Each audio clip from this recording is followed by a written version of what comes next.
Budget 2024 की highlights जो खबर्स है वो इस वीडियो में हम कवर करेंगे। सबसे पहले हम देखते हैं मध्यम वर्ग के लिए विशेष आवास 3 करोड़ लखपति दीदी बनाने की योजना। यह देखते हैं बजट की 10 जो प्रमुख घोषणाएं वो इस वीडियो में देखते हैं। और हाँ, जो चैनल पर नहीं वो चैनल को सब्सक्राइब जरूर कर लेना, जिससे आपको इसी तरह की लेटेस्ट अपडेट मिलती रहे। Union budget 2024। केंद्रीय वित्त मंत्री निर्मला सीतारमण ने आज लोकसभा में छठी बार बजट पेश करते हुए गरीब महिलाओं और किसानों के लिए बड़े ऐलान किए। इंडिया बजट 2024-25 केंद्रीय मंत्री निर्मला सीतारमण ने गुरुवार को लोकसभा में मोदी सरकार के दूसरे कार्यकाल का अंतिम बजट पेश किया। इस दौरान आशा कार्यकर्ताओं को आयुष्मान योजना का लाभ देने और लक्षद्वीप को एक बड़े टूरिस्ट स्पॉट बनाने जैसे कई बड़े ऐलान किए। आइए एक एक कर जानते सरकार की 10 बड़ी बजट की 10 की घोषणाएं। सबसे फर्स्ट आता है मध्यम वर्ग के लिए आवासीय योजना कर शुरुआत। वित्त मंत्री निर्मला सीतारमण ने आम चुनाव से पहले मध्यम वर्ग को लुभाते हुए किराए के मकान या झुग्गी बस्ती में रहने वाले घर खरीदने में मदद करने के लिए एक योजना की घोषणा की है। उन्होंने कहा कि सरकार किराए के घर या झुग्गी बस्ती या चाल या अनधिकृत कॉलोनी में रहने वाले मध्यम वर्ग के पात्र लोगों को अपने मकान खरीदने या बनाने में सहायता करने के लिए योजना लाएगी। इसके साथ ही पीएम आवास योजना ग्रामीण के तहत अगले 5 वर्षों में ग्रामीण गरीबों के लिए 2 करोड़ और मकान बनने की घोषणा की। प्रधानमंत्री आवास योजना शहरी और प्रधानमंत्री आवास ग्रामीण के तहत बजट को 66% तक बढ़ाया गया। सेकंड देखते हैं आशा वर्करों के लिए। आशा वर्करों को आयुष्मान भारत योजना का लाभ। वित्त मंत्री निर्मला सीतारमण ने अंतिम बजट पेश करते हुए आयुष्मान भारत के तहत स्वास्थ्य देखभाल के दायरे में सभी आशा और आंगनवाड़ी कार्यकर्ताओं को लाने की घोषणा की। आयुष्मान और भारत प्रधानमंत्री जन आरोग्य योजना ABPMJY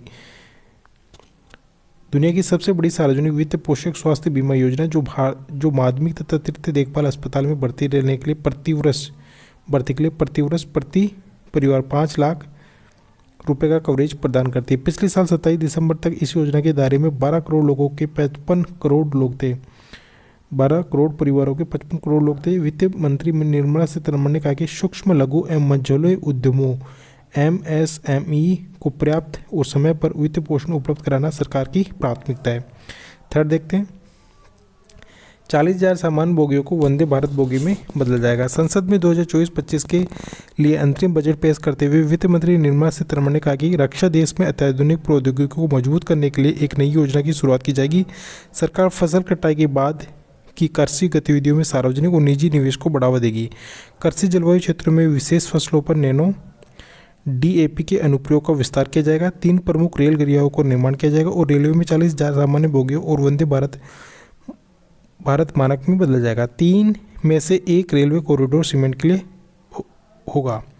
फोर्थ देखते हैं लक्षद्वीप को बड़ा टूरिज्म स्पॉट बनाया जाएगा। निर्मला सीतारमण ने कहा कि देश में घरेलू पर्यटक के लिए पैदा होते उत्साह को देखते हुए लक्षद्वीप समेत हमारे द्वीपों पर सीप कंटेंट पर्यटन के बुनियादी ढांचे और सुविधाओं के लिए परियोजनाएं शुरू की जाएगी। हमारी आर्थिक ताकत ने देश को व्यापार और सम्मेलन पर्यटन के लिए एक आकर्षक गंतव्य बना दिया है। वित्त मंत्री द्वारा लक्षद्वीप का उल्लेख महत्वपूर्ण है क्योंकि प्रधानमंत्री नरेंद्र मोदी ने गत 4 जनवरी को लक्षद्वीप का दौरा किया था। सोशल मीडिया पर उस समय विवाद खड़ा हो गया था जब मालदीव के एक मंत्री और कुछ अन्य नेताओं ने लक्षद्वीप को एक प्राचीन समुद्र तट पर प्राचीन मोदी का एक वीडियो पोस्ट कराने के बाद उनके खिलाफ अपमानजनक टिप्पणी की थी। 5वां देखते शून्य या कम ब्याज पर 1 लाख करोड़ का लोन।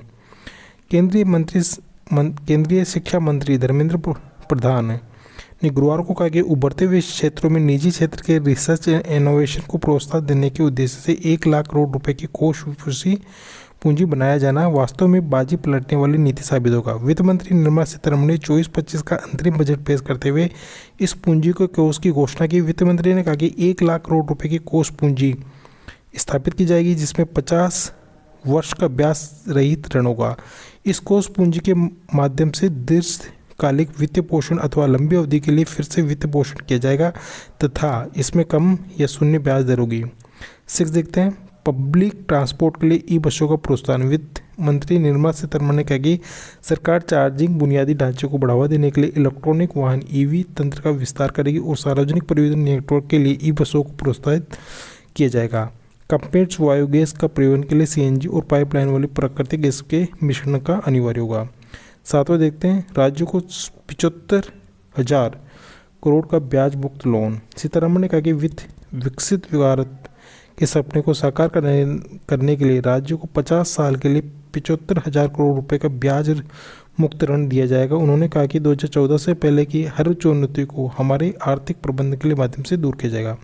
नेक्स्ट देखते हैं 8, किसानों को आय बढ़ाने के प्रयास तेज की जाएंगे।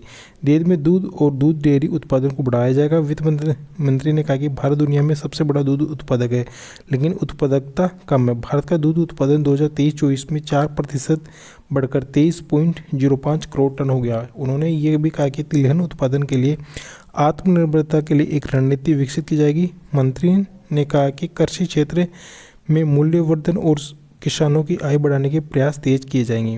नेक्स्ट देखते 9, 3 करोड़ लखपति दीदी बनाने का लक्ष्य है। केंद्रीय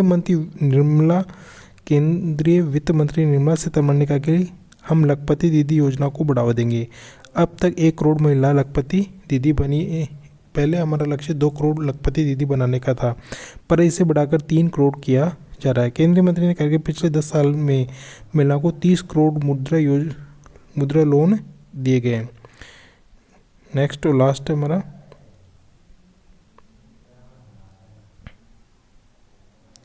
1 करोड़ घरों में 300 यूनिट बिजली फ्री बिजली। वित्त मंत्री ने कहा कि रूफ टॉप सोलर योजना के तहत हर महीने 1 करोड़ घरों में 300 यूनिट फ्री बिजली दी जाएगी। तो आप देख सकते हो जो इन्होंने बजट 23-24-25 का जो बजट दिया है उसमें यूनियन बजट 2024 वित्त मंत्री निर्मला सीतारमण के द्वारा। तो ये वीडियो कैसा लगा हमें कमेंट बॉक्स में कमेंट करके जरूर बताना, और आपकी क्या राय है वो भी हमें कमेंट बॉक्स में कमेंट करके बताएं।